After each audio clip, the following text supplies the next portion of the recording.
ഒരുപാട് തവണ നമ്മൾ കേട്ട ഒരു വാർത്തയായിരുന്നു. നടൻ സലീം കുമാർ അന്തരിച്ചു.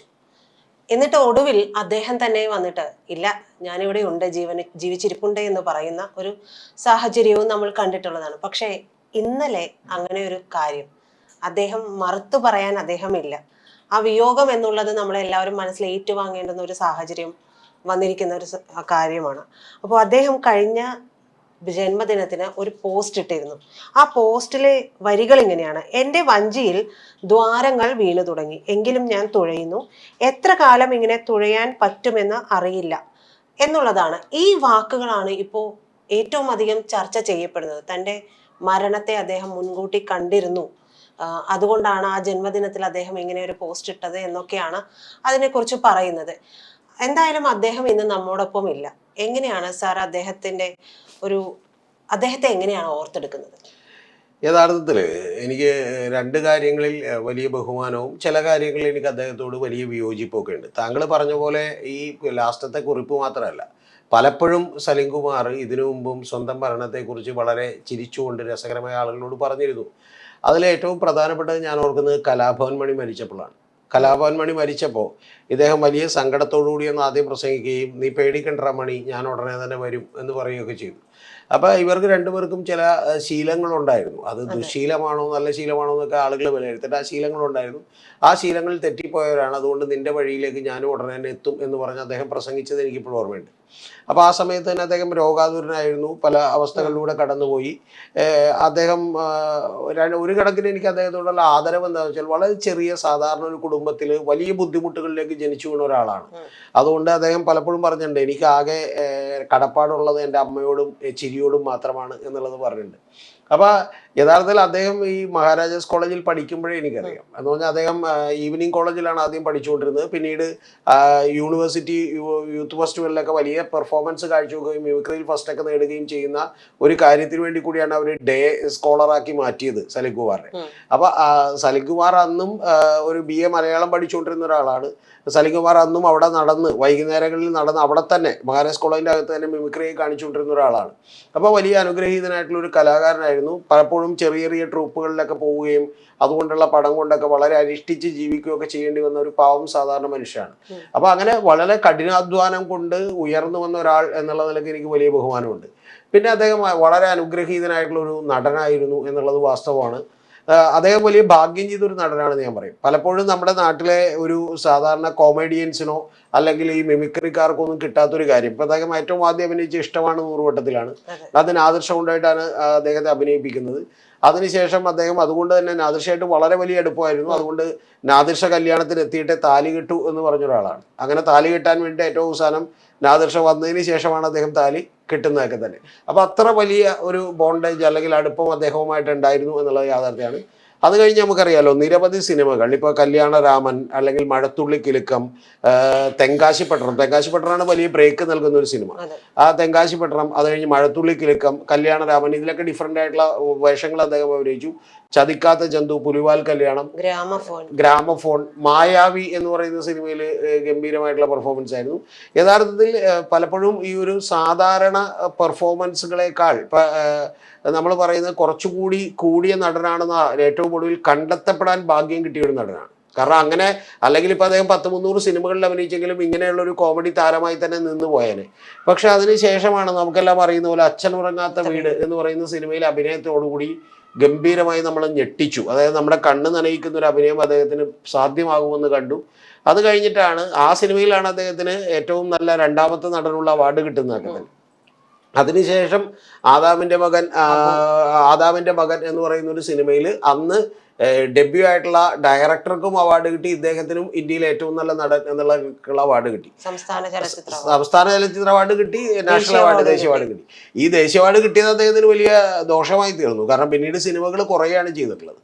അപ്പൊ അതുകൊണ്ട് അദ്ദേഹം വളരെ മികച്ച ഒരു നടനാണ്, ഒരു കലാകാരനാണ്. പ്രത്യേകിച്ചും മലയാളികളെ ഇത്രയേറെ രസിപ്പിച്ച ഒരു നടൻ ഒരുപക്ഷെ ജഗതി കഴിഞ്ഞിട്ടുണ്ടെങ്കിൽ ഇദ്ദേഹമായിരിക്കും എന്നാണ് ഞാൻ വിചാരിക്കുന്നത്. കാരണം ഇദ്ദേഹം ട്രോളുകളിലൂടെയൊക്കെ തന്നെ ലുക്കില്ലെന്നേ ഉള്ളൂ, ഭയങ്കര ബുദ്ധിയാണ് എന്ന് പറയുന്നത് മുതൽ ഈ പറയുന്ന, എനിക്ക് ഏറ്റവും കൂടുതൽ ഇഷ്ടപ്പെട്ടത് അദ്ദേഹത്തിൻ്റെ ഒരു ഡയലോഗാണ്. അതായത് ഈ മറ്റേ സിനിമയിൽ പടക്കക്കട നടത്തുന്ന ഒരാൾ, ഇയാള് മറ്റേ കടം കൊടുക്കുന്നുണ്ടല്ലോ, പലിശക്ക് പണം കൊടുക്കുന്നുണ്ടായിരുന്നു. അപ്പോൾ അദ്ദേഹം പറയുന്ന ഒരു ഡയലോഗ് ഉണ്ട്. ആ ഡയലോഗ് സലിംകുമാർ പറഞ്ഞതായിട്ടാണ് പിന്നീട് അറിയാൻ കഴിഞ്ഞിട്ടുള്ളത്. അത് കൂട്ടിച്ചേർക്കാം. അത് പറയുന്നതെന്ന് വെച്ചാൽ എല്ലാ വിരലിലേയും വെച്ചോളൂ, കാരണം പടക്കമല്ലേ ബിസിനസ്, ഏതാണ് പൊട്ടിത്തെറിച്ച് പോകണമെന്ന് അറിയില്ലോ എന്നാണ്. അപ്പം അത്തരത്തിൽ പലപ്പോഴും നമുക്ക് ഭയങ്കര സങ്കടമുണ്ടാകുന്ന കാര്യങ്ങൾ വരെ തമാശയോടുകൂടി രസകരമായി പറഞ്ഞ് ആളുകളെ രസിപ്പിക്കാൻ കഴിഞ്ഞിട്ടുള്ള ഒരു നടനാണ് യഥാർത്ഥത്തിൽ സലിംകുമാർ എന്നുള്ള കാര്യത്തിൽ ഒരു സംശയമില്ല. വലിയ നഷ്ടമാണ് മലയാള സിനിമയ്ക്ക് ഉണ്ടാകുന്നത്. പക്ഷെ സിനിമയൊക്കെ ഉരുളും, നമ്മളിപ്പോൾ നികത്താനാവാത്ത നഷ്ടം എന്നൊന്നും പറയുന്നതിൽ യാതൊരു അർത്ഥവുമില്ല. യഥാർത്ഥത്തിൽ അങ്ങനെ നികത്താനാവാത്ത നഷ്ടമൊന്നും ഭൂമിയിൽ ഉണ്ടാകുന്നില്ല എന്നുള്ളതാണ് വാസ്തവം. പക്ഷെ നമ്മുടെയൊക്കെ സ്നേഹം കൊണ്ടിട്ട് നമ്മൾ പലപ്പോഴും പറയുന്ന ഒരാളാണ്. പിന്നെ മൂന്നാമത് എനിക്ക് ഒരു പ്രധാനപ്പെട്ട കാര്യം, സിനിമയിൽ അദ്ദേഹത്തെ കോൺട്രിബ്യൂഷൻ വലുതാണ്. ഉള്ളിലുള്ളത് തുറന്നു പറയാൻ ധൈര്യം കാണിക്കുന്ന ഒരു നടൻ കൂടിയാണ്. ഇപ്പം നമ്മൾക്ക് അദ്ദേഹത്തിൻ്റെ പല അഭിപ്രായങ്ങളോടും എനിക്ക് വലിയ വിയോജിപ്പുണ്ട്, എതിർപ്പുണ്ട്. പക്ഷെ എങ്കിൽ പോലും ഉള്ളിൽ അതുള്ളത് പറയാൻ അദ്ദേഹം കാണിക്കുന്ന ഒരു നടനാണ്.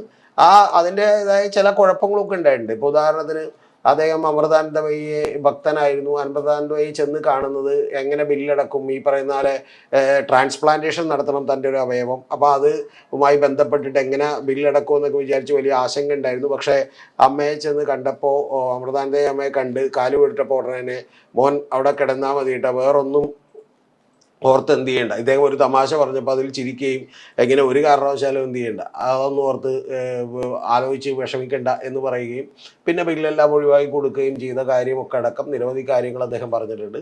പക്ഷേ എതിർപ്പുകളും വിളിച്ചു വരുത്തിയിട്ടുണ്ട്. കാരണം എപ്പോഴും കോൺഗ്രസ് എന്ന് പറയുന്ന ഒരു രാഷ്ട്രീയ പാർട്ടിയുടെ ഭാഗമായി നിന്നൊരാളാണ്. അപ്പോൾ അതിൻ്റെതായ കാര്യങ്ങളിൽ എനിക്ക് വിയോജിപ്പുണ്ട്. കാരണം അദ്ദേഹം പറയുന്ന നമ്മുടെ സിനിമ ഇതിൽ പറ്റുന്നൊരു കുഴപ്പം എന്താണെന്ന് വെച്ചാൽ, നമ്മുടെ നാട്ടിലൊക്കെ ഉള്ളൊരു വലിയ പ്രശ്നം, നമ്മൾ ഏതെങ്കിലും ഒരു തരത്തിൽ ഫേമസ് ആയി കഴിഞ്ഞാൽ, അപ്പോൾ നമ്മളൊരു നല്ല നടനായിരിക്കാം, ആ നല്ല നടനായതുകൊണ്ട് നമ്മൾ പറയുന്നതൊക്കെ ബുദ്ധിപരമാകണമെന്ന് നിർബന്ധമൊന്നും ഇല്ല. മനസ്സിലായി? ഇപ്പം സുകുമാർ അഴീക്കോടിനെ പോലെ മോഹൻലാലിന് സംസാരിക്കാൻ കഴിയില്ല എന്ന് പറയുന്നൊരു വാസ്തവത്തിലേക്ക് നമ്മൾ എത്തണം. അപ്പം അത് എത്താത്തത് കൊണ്ട് ഒരുപാട് ജനങ്ങളുടെ വെറുപ്പും സലിംകുമാർ സമ്പാദിച്ചിട്ടുണ്ട്. പക്ഷേ ഒരു രാഷ്ട്രീയ പാർട്ടിയിൽ അദ്ദേഹം വിശ്വസിച്ചു എന്നുള്ളതുകൊണ്ട് എനിക്ക് വിരോധമൊന്നുമില്ല. കാരണം ആ രാഷ്ട്രീയ പാർട്ടിക്ക് വേണ്ടി നിലകൊള്ളുകയൊക്കെ ചെയ്തിരുന്നു. പക്ഷെ അന്ധമായി പല കാര്യങ്ങളും അദ്ദേഹം പറഞ്ഞിരുന്നു എന്നുള്ളത് വാസ്തവമാണ്. അതിൽ പലപ്പോഴും തെറ്റായിട്ടുള്ള പല കാര്യങ്ങളൊക്കെ ഉണ്ടായിരുന്നു എന്നുള്ളതും യാഥാർത്ഥ്യമായിട്ടുള്ള ഒരു കാര്യമാണ്. ഇപ്പം നിരവധി ട്രോളുകൾ അദ്ദേഹം മറ്റു പല രാഷ്ട്രീയക്കാരെ കുറിച്ച് പറയുമ്പോൾ, അല്ലെങ്കിൽ മറ്റു പല ആളുകളെ കുറിച്ചൊക്കെ പറയുമ്പോൾ പലപ്പോഴും വളരെ നിസ്സാരനായ ഒരു മനുഷ്യൻ്റെ അന്ധമായിട്ടുള്ള വൈകാരിക പ്രകടനങ്ങളാണ് അദ്ദേഹത്തിന് ഉണ്ടായിരുന്നത്. അല്ലാതെ വളരെ ഇൻ്റലക്ച്വൽ ആയിട്ടുള്ള ഒരു മനുഷ്യൻ്റെ, അല്ലെങ്കിൽ വളരെ കാര്യകാരണ സഹിതം അതിനെക്കുറിച്ച് പഠിച്ചുകൊണ്ടൊന്നും തീരുമാനമെടുക്കുന്ന ഒരാളായിരുന്നില്ല. അത് ജനങ്ങൾ യാഥാർത്ഥ്യബോധത്തോടു കൂടി മനസ്സിലാക്കണം എന്നുള്ളത് കൂടിയാണ് എനിക്ക് പറയാനുള്ളത്. നമ്മുടെയൊക്കെ ഒരു പ്രശ്നം എന്ന് പറഞ്ഞാൽ ഇപ്പോൾ സത്യം പറഞ്ഞാൽ ഇപ്പോൾ ജോയ് മാത്യു പറയുന്ന പല കാര്യങ്ങൾക്കും വലിയ മൈലേജ് കിട്ടുന്നു. എന്തുകൊണ്ടാണെന്ന് വെച്ചാൽ ഒരു നടനായതുകൊണ്ടാണ്. നമ്മൾ ശരിക്കും പറഞ്ഞാൽ ഒരു നടനായതുകൊണ്ട് അതേസമയം നമ്മളൊരു എഴുത്തുകാരൻ പറഞ്ഞാൽ പോലും അത്രയും ആളുകൾ ഇപ്പോൾ ശ്രദ്ധിക്കില്ല. അതിൻ്റെ ആവശ്യമില്ല. ഇപ്പോൾ സലിംകുമാർ തന്നെ പല കാര്യങ്ങളും പറഞ്ഞത്, പല കാര്യങ്ങളിലും അദ്ദേഹത്തിൻ്റെ അഭിപ്രായം അങ്ങേയറ്റം തെറ്റായിരുന്നു. കാരണം അദ്ദേഹം പറഞ്ഞുകൊണ്ടിരുന്ന ഒരു കാര്യം എന്ന് പറഞ്ഞാൽ, എൻ്റെ അച്ഛൻ കോൺഗ്രസ്സുകാരനാണ്, അതുകൊണ്ട് ഞാൻ കോൺഗ്രസ് ആവുമെന്നാണ്. എന്ന് പറഞ്ഞാൽ നാളെ കോൺഗ്രസ് ഏത് തെറ്റ് ചെയ്താലും പുള്ളി അതിനൊപ്പം നിൽക്കുമെന്നാണ്. അച്ഛൻ കോൺഗ്രസ് ആയതെന്നും പുള്ളി അങ്ങനെയൊക്കെ പറയുന്നതിൽ യാതൊരു അർത്ഥവും ഇല്ല. മനസ്സിലായി? അതുപോലെ പിണറായി വിജയൻ കള്ളം പറയും എന്നുള്ള നിലക്ക് അദ്ദേഹം പറഞ്ഞിരുന്നു. അപ്പോൾ അതിന് അദ്ദേഹം ട്രോൾ ചെയ്തിരുന്നു, തമാശയിലൂടെയാണ് പറഞ്ഞിരുന്നത്. പക്ഷെ പ്രധാനപ്പെട്ട കാര്യം, ഇപ്പോൾ വി ഡി സതീശനും മറ്റു രാഷ്ട്രീയക്കാരൊക്കെ സത്യസന്ധരായിട്ടുള്ള ആളുകളാണോ എന്ന് വെച്ചാൽ അദ്ദേഹത്തോട് ആരും ചോദിച്ചിട്ടില്ല. അപ്പം അതൊക്കെ ബാലിശമായിട്ടുള്ള ചില കാര്യങ്ങളുണ്ടായിരുന്നു. പക്ഷെ നമ്മുടെ ജനത പോലും ഈ പറയുന്ന ലൈറ്റായി ഇതുപോലെയുള്ള കോമഡികളും ട്രോളുകളും ഒക്കെ പറയുന്നതിനെ ആസ്വദിച്ചിരുന്നു എന്നുള്ളത് ഒരു യാഥാർത്ഥ്യമായിട്ടുള്ള ഒരു കാര്യമാണ്. അതുകൊണ്ട് സലിംകുമാർ പറഞ്ഞുകൊണ്ട് ജനങ്ങൾ മുഴുവൻ പക്ഷത്തേക്കൊന്നും നിന്നില്ല കേട്ടോ. കാരണം അതുകൊണ്ടാണ് പിണറായി വിജയൻ 2 തവണ അധികാരത്തിലേക്ക് വന്നത്. അപ്പം അത്തരം കാര്യങ്ങളിലൊക്കെ തന്നെ നമ്മൾ അവരെ മാതൃകയൊന്നും ആക്കണം എന്ന് ഞാൻ പറയില്ല.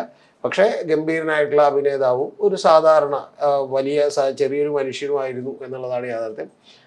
വളരെ സുഖ സൗകര്യങ്ങളോടുകൂടി ലാഫിംഗ് വില്ല എന്നൊക്കെ പറയുന്ന വീട് വെച്ച് താമസിക്കാൻ അദ്ദേഹത്തിന് ഭാഗ്യമുണ്ടായി. അതിനു മുമ്പ് വളരെ ദാരിദ്ര്യം പിടിച്ച ഒരു അവസ്ഥയിലാണ് കഴിഞ്ഞുകൊണ്ടിരുന്നത്. അദ്ദേഹത്തിൻ്റെ നിരവധി ലേഖനങ്ങൾ, കുറിപ്പുകളൊക്കെ ഉണ്ട്. അദ്ദേഹം ഇങ്ങനെ പല വീടുകളിൽ എങ്ങനെയാണ് ജീവിച്ചുകൊണ്ടിരുന്നത്, എങ്ങനെയാണ് അദ്ദേഹം സാധനങ്ങൾ വിൽക്കാൻ വേണ്ടി പുറത്തു പോയിക്കൊണ്ടിരുന്നത്, ആ സമയത്തെ കഷ്ടപ്പാടുകൾ, ഇതിലെല്ലാം കുറിച്ചും വളരെ ഇപ്പം മനോരമയുടെ ആഴ്ചപ്പതിപ്പ് വീക്കെൻഡ്സിലൊക്കെ തന്നെ വലിയ റൈറ്റപ്സ് ഒക്കെ തന്നെ വന്നിട്ടുണ്ട്.